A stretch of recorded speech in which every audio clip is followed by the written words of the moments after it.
চৌঠা মে ঐতিহাসিক পরিবর্তন দেখেছিল বাংলা। রাজনৈতিক পথ বদল হতেই ঘাসফুল সাজানো পার্টি অফিসের হয়ে গিয়েছিল গেরুয়া, বদলে গিয়েছিল পতাকার রং।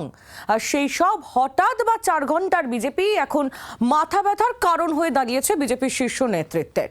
রং বদল করেও চরিত্র তো বদল হয়নি। গুসকরায় কুপন কেটে তোলাবাজির অভিযোগ, কাঠগড়ায় তোলাবাজিতে অভিযুক্ত বিজেপি নেতার বাড়িতে গেল পুলিশ। কাঠগড়ায় সেই হঠাৎ বিজেপি। একটা পদ্ধতির মধ্যে দিয়ে মানুষ দীর্ঘদিন চলে গেছে, একটা ইজি মানির মধ্যে দিয়ে একটা সিন্ডিকেট তৈরি হয়েছে। কেউ 4 ঘন্টার মধ্যে একটা শাসক দলে যোগ দিয়ে ফেলেছেন এবং কারোর মনের মধ্যে আমাদের দলেরই সুপ্ত কিছু বাসনা ছিল, যেগুলো অতৃপ্ত অবস্থায় টকমেট অবস্থায় এতদিন ছিল, সেগুলো আবার ফুটে বেরিয়েছে। তোলাবাজি বন্ধে কড়া বার্তাও দিয়েছিলেন বিজেপির রাজ্য সভাপতি। তারপরও বিচ্যুতি এড়ানো যাচ্ছে না। বিতর্কের কেন্দ্রে পূর্ব বর্ধমানের গুসকরা বাস স্ট্যান্ড চত্বর। অনুদানের নামে কুপন কেটে বাস পিছু টাকা আদায়ের অভিযোগ উঠেছে।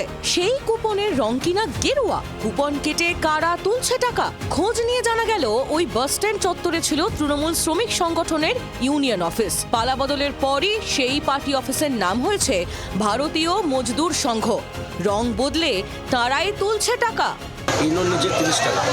ইউনিয়ন কোন ইউনিয়ন? এটা আমাদের বিজেপি ইউনিয়ন। এটা কবে থেকে চালু হয়েছে?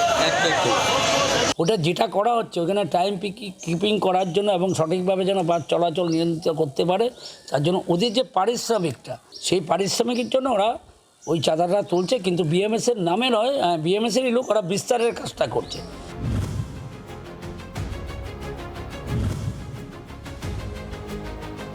পূর্ব বর্ধমানের কাটোয়ায় বিএলআরও অফিসে ল ক্লার্কের কাজ করতে হলে দিতে হবে 5 লক্ষ টাকা। 20,000 টাকা দিয়েও রেহাই মেলেনি।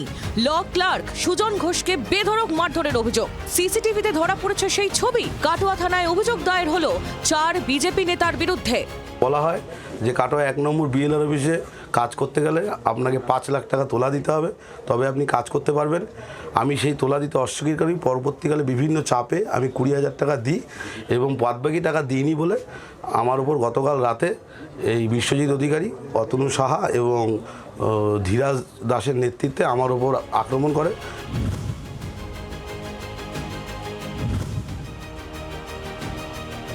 একটি বাইকের দোকানে তোলাবাজি, দাদাগিরি, মারধর। বিজেপি নেতার বিরুদ্ধে এই অভিযোগ উঠল বেহালার সরসুনার 127 নম্বর ওয়ার্ডে। আমার কাস্টমার একটা ছিল, কাস্টমার কাজ করতে ওকে মেরেছে। আমি বলে তুই বলে করতে, আমি দেখাচ্ছি লোককে ডেকে নিয়ে মারপিট করে দিই। দোকানে ঢুকে দোকান বন্ধ করে দিয়েছে।